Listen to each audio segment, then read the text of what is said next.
Hello friend, જય શ્રી કૃષ્ણ. મીઠાઈવાળાની દુકાને મળે તેવા ટેસ્ટી થાબડી પેંડા બનાવશું.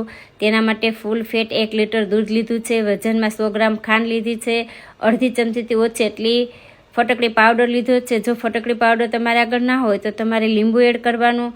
તો એક નોનસ્ટિક પેનની અંદર આપણે દૂધ એડ કરશું અને દૂધમાં એક ઉફાળો આવવા દેશું.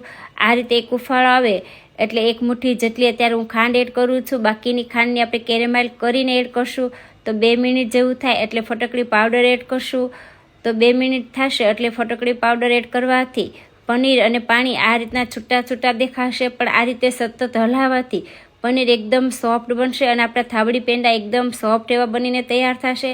તો આ રીતે 8 મિનિટ માટે આપણે હલાવી લેવાનું છે. 8 મિનિટ જેવું થાય એટલે જે ખાંડ આપણે બાકીની વધારી હતી એને કેરેમાઇલ કરશું.